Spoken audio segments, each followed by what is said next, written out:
सुबह के 10 बज रहे थे। सोमवार का दिन होने की वजह से सड़कों पर कुछ ज़्यादा ही भीड़ भाड़ थी। पटना के मीठापुर का भी वही हाल था। सड़कों पर भीड़ भाड़ की वजह से गाड़ियां सरक कर चल रही थी। उसी भीड़ में एक ऑटो भी हॉर्न बजाता हुआ आगे निकलने की कोशिश में लगा था। उसमें एक लड़की बैठी थी जो ऑटो ड्राइवर से बार बार जल्दी से जल्दी पटना जंक्शन रेलवे स्टेशन पर पहुंचाने को कह रही थी, लेकिन भीड़ की वजह से ऑटो आगे बढ़ नहीं पा रहा था। ऑटो में बैठी लड़की कभी अपनी घड़ी देखती तो कभी ऑटो से सिर बाहर निकालकर पीछे की ओर देखती।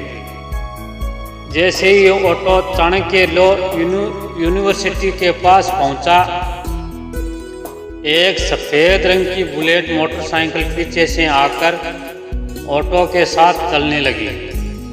उस पर 2 युवक सवार थे।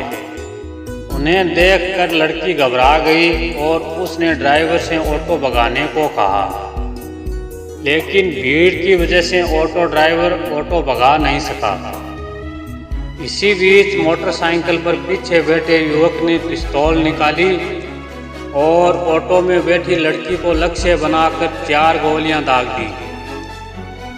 लड़की पर गोलियां दागकर मोटरसाइकिल सवार जिस तरह पीछे से आराम से आए थे उसी तरह आराम से आगे बढ़ गए। उन्हें रोकने की कोई हिम्मत भी नहीं कर सका। गोलियां लगने से लड़की चीखी तो ऑटो ड्राइवर ने ऑटो रोका और लड़की की मदद करने के बजाय वह ऑटो ही छोड़कर भाग गया। गोलियां चलने से बाजार में अफरा तफरी मच गई। लोग दुकानें बंद करने लगे थे। थोड़ी देर में अफरा तफरी थमी तो लोगों को पता चला कि ऑटो में बैठी लड़की पर गोलियां चलाई गई थी। वह अभी भी उसी में घायल पड़ी है। कुछ लोगों ने तुरंत उसे अस्पताल पहुंचाया, जहां डॉक्टरों ने उसे मृत घोषित कर दिया। पुलिस को सूचना दी गई। पहले पुलिस ने घटनास्थल का निरीक्षण किया, उसके बाद अस्पताल गई। शिनाख्त के लिए लड़की के पर्स और बैग की तलाशी ली गई तो उनमें से मिले कागजातों से पता चला कि लड़की का नाम सृष्टि जैन था। वह इंदौर के स्नेह नगर की रहने वाली थी। वह गो एयर की फ्लाइट से दिल्ली से पटना आई थी और मीठापुर के मणि इंटरनेशनल होटल में ठहरी थी। उसे फ्लाइट से दिल्ली जाना था, लेकिन उसने फ्लाइट का टिकट कैंसिल कराकर पटना से इंदौर जाने के लिए पटना इंदौर एक्सप्रेस का टिकट करवाया था। सुबह 10 बजे वह होटल छोड़कर ऑटो से पटना जंक्शन रेलवे स्टेशन जा रही थी। तभी रास्ते में उसे गोली मार दी गई थी। इसके बाद 11 बजे के करीब उसकी मां ममता जैन ने सृष्टि के मोबाइल पर फोन करके पता करना चाहा कि क्या वह ट्रेन में बैठ गई है, तो किसी पुलिस वाले ने फोन रिसीव करके उन्हें बताया कि सृष्टि को गोली मार दी गई है और वह अस्पताल में है। जिस समय सृष्टि को गोली मारी गई थी, auto driver Raj Kapoor Singh auto छोड़कर भाग गया था। पुलिस ने उसके ऑटो में लिखे पुलिस कोड से उसका मोबाइल नंबर और पता ले लिया। उससे फोन किया। वह परसा बाजार के पूर्वी रहीमपुर गांव का रहने वाला था। थाने आने पर ऑटो ड्राइवर राज कपूर सिंह से पूछताछ की गई तो उसने बताया कि लड़की पर गोली चलाए जाने के बाद वह काफी डर गया था। वह उस लड़की को लेकर स्टेशन जा रहा था। तभी चाणक्य लॉ यूनिवर्सिटी के पास बुलेट मोटरसाइकिल से 2 लड़के आए और उनमें से पीछे बैठे लड़के ने लड़की को गोली मार दी थी। गोली मारकर वे भाग गए थे। पुलिस ने जब सृष्टि के पिता सुशील जैन से बातचीत की तो उन्होंने बताया कि शादी.com पर 20 दिनों पहले उनकी छोटी बेटी शगुन ने मृतका सृष्टि का प्रोफाइल डाला था। बिहार का कोई लड़का उसे पसंद आ गया था तो वह उसी से मिलने पटना आई थी। जब षष्ठी की बहन शगुन से पूछताछ की गई तो उसने बताया था कि शादी.com पर षष्ठी का प्रोफाइल देखकर पटना के रजनीश की ओर से उसके लिए विवाह का प्रस्ताव आया था। रजनीश षष्ठी को अपने घर वालों से मिलवाना चाहता था, इसलिए उसने षष्ठी को पटना बुलाया था। रजनीश ने ही षष्ठी के लिए फ्लाइट का टिकट भी भेजा था और पटना में ठहरने के लिए होटल का भी इंतजाम किया था। सुबह 11:35 पर वह पटना पहुंची थी और मणि इंटरनेशनल होटल के कमरा नंबर 106 में ठहरी थी। उसी दिन दोपहर 2:10 पर रजनीश सिंह ने अपने दोस्त राहुल के साथ उसी होटल में कमरा नंबर 107 बुक कराया था।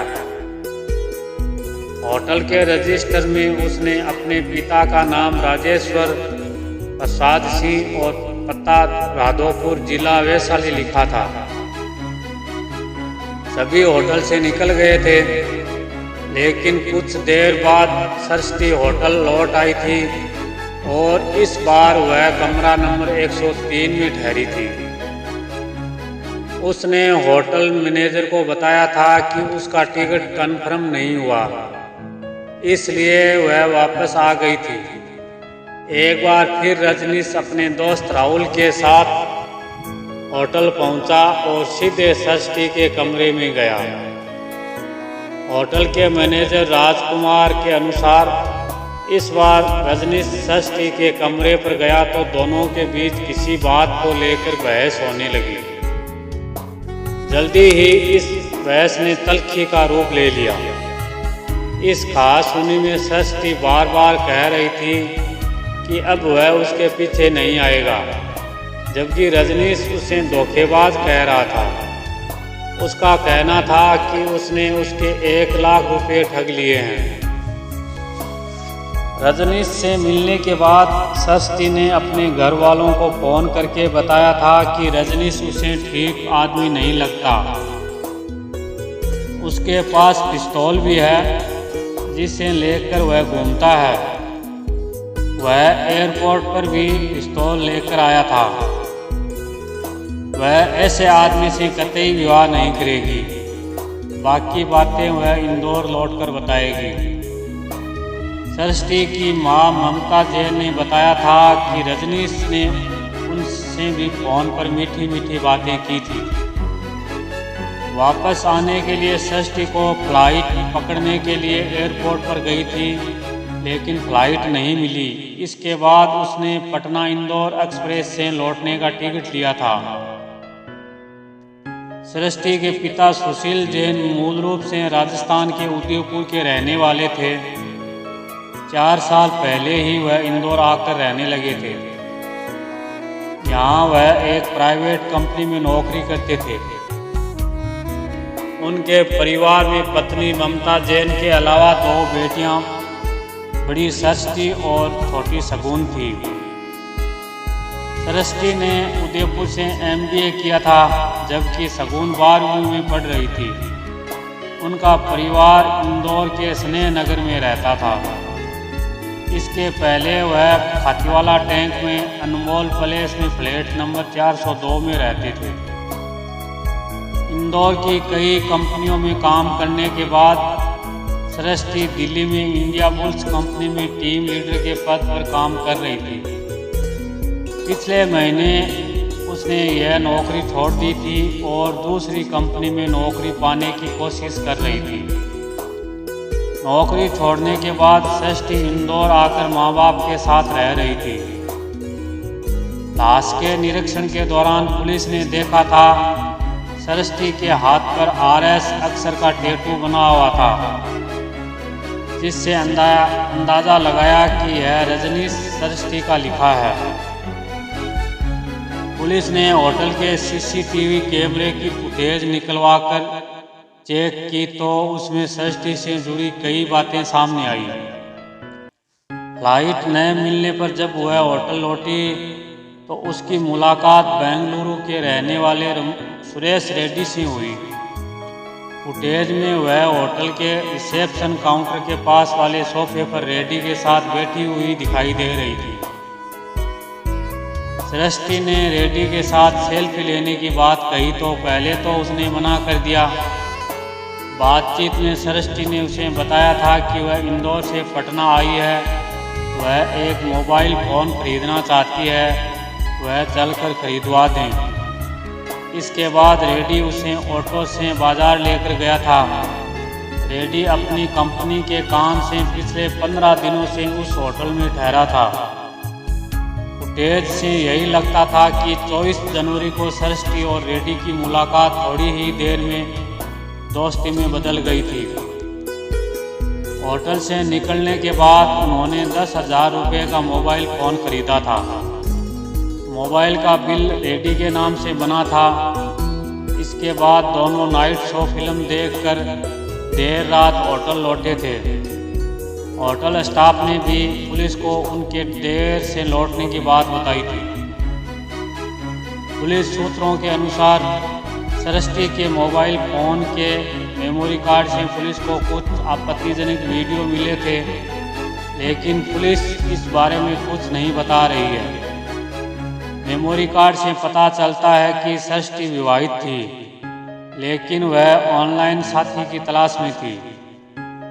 रजनीश की तरह सृष्टि ने भी अपने प्रोफाइल में खुद के बारे में गलत जानकारियां दी थी। सृष्टि के परिवार वालों ने पुलिस को बताया था कि उदयपुर में पढ़ाई के दौरान ही सृष्टि ने प्रेम विवाह कर लिया था, लेकिन वह शादी कुछ समय बाद ही टूट गई और सृष्टि ने अपने पति से तलाक ले लिया था। सोचने वाली बात यह है कि अगर रजनीश से सृष्टि की पहले से जान पहचान नहीं थी तो किसी अजनबी के बुलाने पर वह इंदौर से पटना कैसे चली गई। रजनीश सृष्टि के पड़ोस वाले कमरे में ही रात में ठहरा था, लेकिन यह बात उसने अपने घर वालों को नहीं बताई थी। दोनों के बीच कहीं पहले से तो कोई रिश्ता नहीं था। आखिर रजनीश बार बार सृष्टि पर 1 लाख रुपए ठगने का आरोप क्यों लगा रहा था। केवल विवाह के प्रस्ताव ठुकराने से कोई किसी लड़की की हत्या क्यों करेगा। सृष्टि की हत्या के 8 दिनों बाद सृष्टि के हत्यारे रजनीश को पुलिस ने गिरफ्तार कर लिया था। वह अपनी पत्नी और दोनों बच्चों के साथ कंकड़बाग में अपने किसी रिश्तेदार के यहाँ गया था। तभी पुलिस ने उसे पकड़ लिया था। पुलिस को उसके वहाँ आने की जानकारी पहले से थी, इसलिए सादे लिबास में वहाँ पुलिस वालों को तैनात कर दिया गया था। उसके आते ही पुलिस ने उसे पकड़ लिया था। वह पटना से होकर दिल्ली भागने की फिराक में था। पूछताछ में रजनीश ने पुलिस को बताया था कि सृष्टि उसे ब्लैकमेल करने लगी थी। लोगों को ब्लैकमेल करना उसकी आदत में शुमार था। इस काम में उसका परिवार भी उसका साथ देता था। पुरुषों को फंसाकर वह रुपये ऐंठती थी। यहाँ आकर उसने उससे गहने खरीदने को कहा था। सृष्टि के बार बार बदलते व्यवहार से ही रजनीश को उस पर शक हो गया था, जिससे उसके गहने खरीदने से मना कर दिया था। इसी बात से सृष्टि उससे नाराज हो गई और होटल में ही उससे बहस करने लगी, जो जल्दी तल्खी में बदल गई। बात ज़्यादा बढ़ी तो वह रजनीश को गालियां देने लगी। इसके बाद सृष्टि ने अपना सामान उठाया और अकेली ही ऑटो से स्टेशन की ओर चल पड़ी। रजनीश के पास पिस्तौल थी ही। उसने देखा कि सृष्टि उसे धोखा देकर जा रही है, तो उसने बुलेट से जाकर रास्ते में ही उसे गोली मार दी। राधोपुर के मीरपुर बरारी टोला का रहने वाला रजनीश किसान राजेश्वर प्रसाद सिंह का बेटा है। पुलिस ने उसके गांव वाले घर पर छापा मारा तो वहां से 7.65 बोर की गोलियों के 6 खोखे मिले हैं। रजनीश की 13 साल पहले किरण सिंह से शादी हुई थी। उसके 2 बच्चों में बड़ा बेटा प्रियांशु 12 साल का और छोटा बेटा कुणाल 9 साल का है। रजनीश की गिरफ्तारी से किरण काफ़ी परेशान है। उसका कहना है कि उसके पति किडनी के मरीज हैं। अगर उन्हें समय समय पर दवाइयाँ नहीं दी गई तो उनकी जान जा सकती है। किरण ने दिल्ली के अपोलो हॉस्पिटल में अपनी किडनी दान की थी। दूसरी किडनी रजनीश के बड़े भाई अनिल ने दी थी, जिसकी वजह से उसे दिन में 3 बार दवा खानी पड़ती है। पीने के लिए उसे मिनरल वाटर दिया जाता है। षष्ठी के पिता का कहना है कि रजनीश पुलिस को बेमतलब की कहानियां गढ़कर सुना रहा है। हत्या को लेकर भी वह पुलिस को बरगला रहा है। षष्ठी की मां का कहना है कि किसी अनजान लड़की से 5-10 दिनों की बातचीत में रजनीश ने 2.5 लाख रुपए से ज़्यादा उस पर कैसे और क्यों खर्च कर दिए। 4 जनवरी को षष्ठी की बहन शगुन ने उसकी शादी का प्रोफाइल शादी.com वेबसाइट पर डाला था। उसके 10 दिनों बाद रजनीश की ओर से शादी का प्रस्ताव आया था। रजनीश ने बताया था कि उसके पिता की मोटरसाइकिल की एजेंसी है, जिसका सालाना कारोबार 70-80 लाख रुपए का है। अपने बारे में उसने बताया था कि वह IPS की तैयारी कर रहा है। उसके इसी प्रोफाइल और प्रस्ताव के बाद ही षष्ठी उससे मिलने पटना आई थी। पुलिस सूत्रों से मिली जानकारी के अनुसार रजनीश की तरह षष्ठी ने भी शादी के वेबसाइट पर अपने बारे में गलत जानकारियां दे रखी थी। उसने पहले विवाह और तलाक के बारे में बिल्कुल नहीं बताया था। रजनीश तो गलत था ही, षष्ठी भी अपने बारे में गलत जानकारी देकर दोबारा शादी के फिराक में थी। पुलिस पूछताछ में रजनीश ने षष्ठी की हत्या का अपना अपराध स्वीकार कर लिया था। उसने षष्ठी से हुई जान पहचान के बारे में पुलिस को जो बताया था, उसके अनुसार उसने षष्ठी पर काफ़ी रुपए खर्च कर दिए थे। इसके बाद भी वह उससे और कई चीज़ें खरीदने को कह रही थी। इससे उसे लगा कि यह काफ़ी खर्चीली है। अब तक उससे करीब 2 लाख रुपए खर्च करवा चुकी थी। रजनीश ने षष्ठी के पास एक नया मोबाइल फ़ोन देखा, जिसमें षष्ठी ने सुरेश रेड्डी के साथ सेल्फी ले रखी थी। वह फोटो देखकर उसके दिल को काफ़ी गहरी ठेस लगी। रजनीश की अपनी पत्नी से बिल्कुल नहीं पटती थी, इसलिए वह दूसरी शादी के बारे में सोच रहा था। पहली नज़र में षष्ठी रजनीश को बहुत अच्छी लगी थी, जिससे उसने उससे विवाह करने का मन बना लिया था। विवाह के बाद वह उसके साथ दिल्ली में रहना चाहता था, लेकिन जब वह उसकी उल-जुलूल मांगों को पूरी नहीं कर सका तो षष्ठी ने उससे विवाह करने से मना कर दिया था। पुलिस को दिए अपने बयान में रजनीश ने बताया था कि षष्ठी की हत्या करके वह मीठापुर से सीधा अनीसाबाद होते हुए हाजीपुर चला गया था। रास्ते में महात्मा गांधी पुल से उसने अपना मोबाइल फ़ोन, टेबलेट और पिस्तौल का लाइसेंस गंगा नदी में फेंक दिया था। इसी के साथ अपनी बुलेट मोटरसाइकिल को नाव पर रखकर गंगा नदी के बीच में डुबो दिया था। इसके बाद वह हाजीपुर, वैशाली और पटना में ठिकाने बदल बदल कर समय गुजारता रहा। रजनीश के बड़े भाई अनिल सिंह ने पुलिस को दिए बयान में कहा था कि रजनीश की किडनी ट्रांसप्लांट कराई गई है, जिससे वह शारीरिक रूप से काफ़ी कमज़ोर है। ऐसे में वह किसी की हत्या कैसे कर सकता है। उसे दिन में 4 बार दवाइयाँ खानी पड़ती है और मिनरल वाटर पीना पड़ता है। ट्रांसपोर्टर का कारोबार करने वाले अनिल का कहना है कि तबीयत खराब रहने की वजह से रजनीश गांव पर ही ब्याज रुपए देने का काम करता था।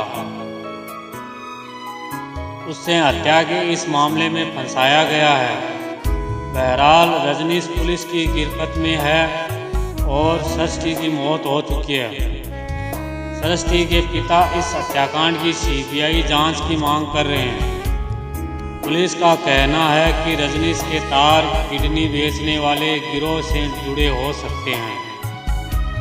शादी के बहाने रजनीश ने अपहरण की नीयत से सरस्वती को पटना बुलाया था, लेकिन उससे बातचीत के बाद सरस्वती को कुछ खतरा महसूस हुआ तो उसने वापस जाने में ही अपनी भलाई समझी, लेकिन वह लौट नहीं पाई क्योंकि रजनीश को उससे खतरा था। रजनीश पहले भी एक बच्चे के अपहरण के मामले में जेल जा चुका है।